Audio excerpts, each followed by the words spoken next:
saa 10 zikusange wano n'omwagalawo mugire endagamuntu zamwe nga mwambadde ebya Valentine. Waliwo ne Catherine Wasira ono w'Embale tugamba saa 10 ku lunaku olw'omukaaga zikusange wano ng'oyambadde ebya Valentine tukutwala gw'ononyumiza abalala naye nga lunaku lumuloka ojja kuloonya ate woosula nga tumaze ekijjulo. Njogedde bubi nga lwaki tadda buwe jayagala kale bannaye mwasuze mutya nno nnyo ate mpozeera kaakati ndoza katutuukireko ku lusuumu ono eyasabye alabe Honorable Nakiwala Kiyingi amugonjolere ku nsonga kyenda banze nange anyway amanyi abazadde mu bazadde bonna ebigenda mu maaso mu nsi abaana be balina okuba obulungi buli kyokola kibe in the best interest of the child in the Child Statute 1995 bwegamba kale anywa sesanga mutabani wa Sheikh Muzata rest in peace alina ofuna wabeera bwekiri n'abaana ba Muzata abalala balina ofuna bakola ki so tebatwayo Nakiwala Kiyingi naye Muzata gundi ono ku lusuumu alina bye yaddayogeramu ne Ibrahim Kasa Ibra atagejja atakogga kale yatangazizza ku bizze bibaawo biki byonna naye neera nendaba nti waliwo ekibulamu omuntu alina okunnyonnyola nja mugamba kati ku lusuumu ono ebyaliwo mulaavu ye ne Muzata biki yalwala atya yasaba divorce yasinze okunnyonnyola nti ye yagisaba Muzata agenda okufa nga yasaba baawukane ensonga ate n'atazinnyonnyola Muzata bwe yamugambamu ebizibu ebimuluma n'amugamba nti kati gwe omanyi ky'oba okola bw'oba oyagala divorce teekamu empapula naye ate bwe yasanga kibaate ekibuli n'amugamba osaba yaki nze nja kwogera na Muzata n'abyogera ne biggwa kati naye waliwo era Muzata bye yali ayogedde ebyasigala kale katusooka tuwulirize ku lusuumu ono mwana wange yafuuka homeless kubanga kati ogoba otya waka omukazi n'omwana a minor child nebiraddala nga waliwo obutale bwenkanya nze njagala just bwenkanya eri omwana wange omwana afune a decent home daddo yali yamuteeka mu international school nayaganya international curriculum cause erimu practical ngasasula million 10 per term shekorafa kubanga nze nali mu ddwaliro ngenda okudda waka nga waka bali bawambyewo tulina kwebatwala ebyali ewaka esawa zino simanyi kuba asiriiyo nja kubulya what exactly happened naye kati munno womulaga nti munnange kino kinyiga nakugamba oba olaba nkuyisa bubi genda osabe divorce namenyekamu nengenda ekibuli nenebuza nasanga Sheikh Kibaate kozi yakulira ensonga z'abafu nemwebuuzaako divorce bagifuna batya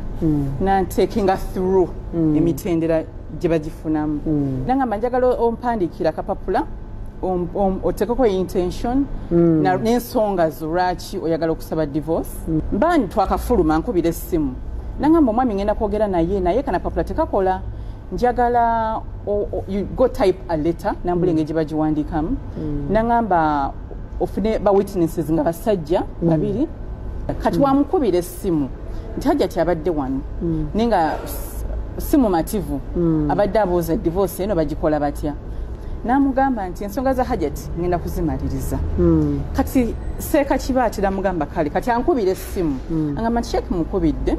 ne munnyonnyola nti obadde wano naye nangamba nti ensonga zajja kuzimaliriza tufu kyasanyusa amatu gange nagamba nagoti excited saddayo kiba nti Seeka Kibaate akunnyonnyola nti kituufu Hajjati yajja naye ensonga tezakola ki tezatambula eyo gundi nkadde video najifuna ayina omukolo gwe yaliko mu busungu naye busungu buno buli omu waafuna obusungu reacting differently waliwo abakaaba waliwo abasirika waliwo abalina olulimi nga ajja kukozesa olulimi nga mulwanyi wa ntalo to pull you down or okufuna ye kyabaya kuyisawo kyabayagala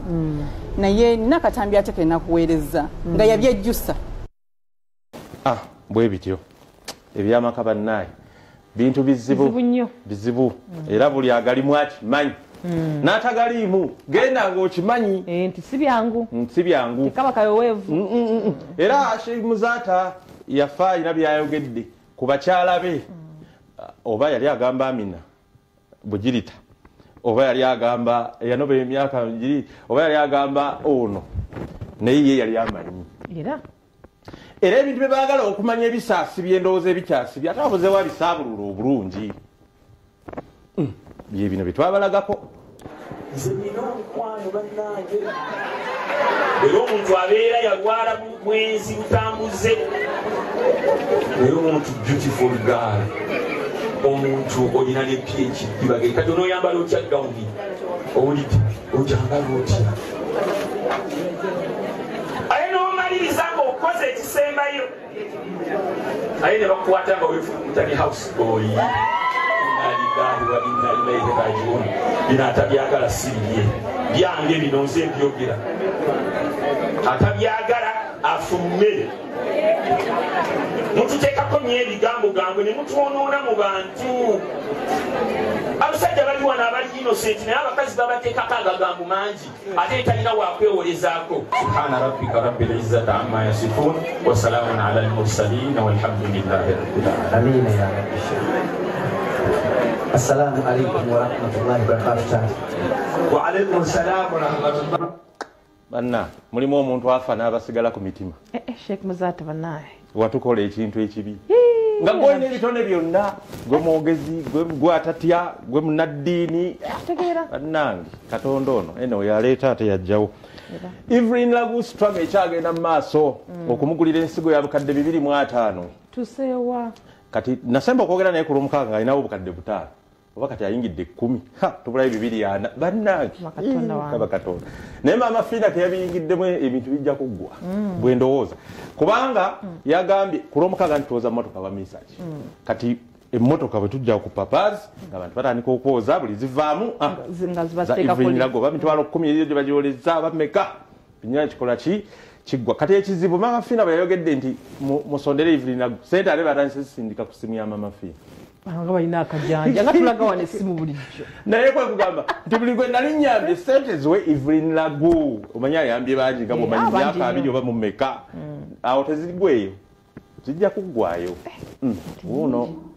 amanya nze Namutebi Silivia pozi mwite maama Fiina akwira abasawo b'ekinnansi mu ggwanga Uganda ntuusa okwebaza eri abantu bonna ababaddewo olwalabu n'okutaasa obulamu bwe mu nsi muno kyetusinga okwetaaga bwe bulamu n'oba olina biliyoni and biliyoni naye obulamu bwe buvaawo oba obulamu bwe batibweyagala oba okomye nja kwebaza omukyalo omu mu Uganda gwe nandiise nti oba muzira wa Uganda Jjajja Nalweyiso Jeno Nalweyiso maama webale nnyo webayire ddala maama webale tokyaliri tetukulowoleza nti olwokuba oli Jeno tetukulowoleza nti oba okola mu State House tetukulowoleza nti oba oli wa gavumenti tetukulowoleza nti oba oli naye buli muntu wakaabidde omutaasa so n'olwekyo bassebo ne bannyabo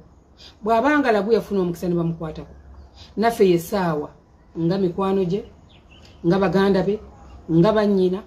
okuyimukira awamu tunoonye sente ze zeetaagisa miliyoni 28 ezeetaagisa naye mu kyo bw'ofuna omukisa nga guno guzze nti tugenda kubeera ku papaazi ewa Misa Kisemakula twoze emmotoka maama Fiina wenviiriddeyo ne famire yange abaana bange abakozi bange bonna omwami wange n'ekiba kyetaagisiza okujjayo jjajja wange naye mujjeyo olwaliro nvuddeyo okubasaba nsaba musindikire Lagu ssente nsaba Lagu agenda kuteekako ennamba ze z'essimu temusindikira maama Fiina naye musindikire Lagu ssente asobole okuzza obulamu ekyo nakyo kiwedde manyi buli awakanya ekyokujjanjaba omuntu kati gwani ali kujjanjaba era munange ate wali yabagamba tawa mu struggle yali goba oli lwala maama Fiina bambi alina omutima omulungi amazima gennyini ennamba tugenda gye basomera mu maaso kaawo eyalagu kuba olina okuteeka ssente naye Mukama yeebale Nandujja yalabiseeko munange naniti Nandujja abadde yalagawa gwe lockdown mukyetandika mu March mwaka wali omulabyeko ande yabadde mu interviewinga naye nga mukambwe bannanga abantu abamu bakambuwadde ebiro bino gwogera kulaba Nandujja yansesezza jjo obanga kiki ekyamukambwaza bambi ndoza kubaggala gwogera wetegereze obuntuntu oba obukambwe bwali tate si bwe yali naye webale kunyirira webale kusiima aka design keeko gwe yambaza oba ina designer wakozeeko nze neyambaza ki ekisinza okulemesa katemba wa Uganda ono obumu bwatubula okwegatta nga tusobola ate n'okusapootinga bannaffe tetukisobola buli omu asikaza wowe mukyala Nandujja omuziki gwo kyatukuba kati obadde ogamba otya gwomu ku bayimbi abasanyusiza abannayuganda okuva emyaka egy'emabega andi kyembuuza nti gwobadde ogamba otya nti sigukuba mbadde mbuuza okyatukuba baba wumulamuuko kukubira ddala n'amaanyi biri abiri watayo ennyimba zalimeka biri abiri natayo ennyimba ezi bbiri egiri emyaka gyedda wayimbako oluyimba ne Bebe Cool tusuubire ddi okulaba nti mukyala Nandujja ate yeggase ne Bebe Cool oba Chameleone abantu ng'abo ab'amaanyi ate b'amaanyi ki nange ndi w'amaanyi anti nawe oli w'amaanyi kyentegeeza nti abantu ng'abo oyimbako ddi nabo ate neera embeera eno yetutabudde senga twayimba nadda abayimbi abasinga baddukidde mu bululu baddukira mu campaigns baddukira mu kwesimbawo n'emikyala n'amakuba twamulabako nga addukidde mu kwesimbawo gwe ebyobufuzi tebikutwala nnyo ekyo katonda teyakimpa ekirabo kyeyampa kyekino kyendimu ekyokuyimba n'okuzanya n'okuzina ebyo byendimu abannayuganda tebakusuubira nti ojja kujja lunaku lumu nti oyagala kiikiro oba bakadde ebyo kyebakulya ekinusu akagambo akasembayo eri omulabi wa Bukedde TV omulabi wa Bukedde TV nkwagala nnyo kubanga we bali kusapootinga naffe gyetuli nsigadde ndi Nandujja Anet senga w'abaana jjajjaabwe ate maama waabwe olina kyogamba tewali noze ekyamutabula kwevuga nti ng'ojja ddi okukiikirira abakadde ate ebyo bimanyi temwagalira ddala kubiwuliriza obukadde ggwanga toli ligendamu otegedde nze bye bagamba nti nazaalibwa musabasaba gwe wazaalibwa ddi totugamba abalabi bo balaba ate nebintu tebirimbibwa bakulaba seguyo olabika gweolabika ki seguyo olabika nti oli mwejataano eyo kali bwe kiba bwekito kasite nesesefu wange natera omutuuka afunika oyogedde nze ngambye ate ngambye kati walinga mubeka zifunika naye batonze olaba palamenti yakiyisa bazituwe naye maama kyali awo ganyana ganywebwa muwangazi aye tozirwisangawo nnyo werwisa ogenda okulaba fyu nga yakagwa mu kalulu Jose Chameleone ate Zaina amufuukiridde eddala ekyambika Zaina yaluwa omupromota w'ebivule South Africa mujjukidde oyo si yamuleza tiketi si oyo n'atalabikako kati ayagala obukadde 2 plus katonda wange sente zaali bikadde 5 10 biki naye bannaye lwaki kino ekintu tekiggwa Zaina yatudde wali papazi n'alaaja n'agamba ne muntaasa omusajja nnemiridde omusango guli mu kooti gutambula gulinga guli ku nfudu uno omusango gutuuse ki omusango batugamba tukomewo nga 10 June naye kati ekyasinga okunnuma nalaba interview ku TVM nga Chameleone agamba nti nze namufunira visit visa ng'ate alimba alina performance visa mu passport ye ukitegeera kati nange nekyewuunya omuntu ng'oyo okuba nti avayo n'alimba abantu bwati nga si kituufu n'akatono alimba bw'aba nga akikakasa nga namufunira visit visa aveeyo agirage nga bwe yajja n'akyogera aveeyo akirage abantu omusango gwa ddi guno oba gwali gutya omusango anti mubanja omubanja ki mubanja sente zange meka more than 200 million gwajja gutya 2015 nalanga ebivulu 4 teyajja nangamba nange 2016 teyajja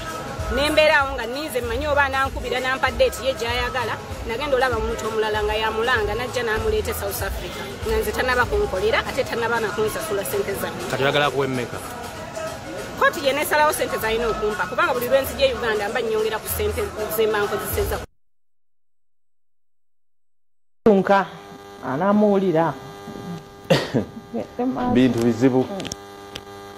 weddemu tugende ani munange naye nange waliwo abantu nga balina emitima gikusobe tukole ekyo oba tukole tutya tugende vaaso kakati kakati bannaye byonna nga bikyali awo buuza producer ensonga eno olulambirira yima ensonga yaffe tugimalirize leero namba ya Evelyn Laguba naye muyambeko bagamba gwe kitakoze eki linda buke gwe kitaliridde nyina nti linda buke gwe kirindowooza so Evelyn Lagu 0753 2 37 jiddemu okusembayo 0753 2 37 ngo at least olina kyokola ki kuba buli omu asobola okulwala naawe anagamba nti kiki kati gwe bwona olwala omanyi every dog has is waiting just for its burial mat exactly nti gweoyinza okuba oli buzibu nnyonnyo naye era awo ku mukeeka awo ng'obakaba bakasibye ebigere babisibye esooka ove nayo mulimu abantu abalina obusenge bwateeka ssente nga bazifuuyira buli mwezi ne zitafa kati bambi just osobola okugamba mbasulidde samweya wali mugende mujjeyo mukama muli abamanyi nti gwowaddeyo era ajja kusiima abala mulina billions bambi accounts zammwe osobola ekikola n'ogamba bampereza akawunti gwe n'osirikira nayo n'ogamba saagala kunjogerako kubanga abamu tebagala boogerako yo mumanyi nti olwomutwaliza n'okuleeta sente ezo abamu tebagala boogerako gwe teekayo buteesi mukama yamanyi kyakukolera bambi kati ensonga eri tugikoleko gye tubadde twogera njagala nnyo obeere muntu awuliriza abantu abakutwala basebo ne banyawo tubagaliza olunaku olungi era nga valentine tugigala wiiki eno kunaku olwomukaaga abawangusi baffe tubalinze ku ssaawa 10 ndagamu nti ojja nayo n'omubezi wo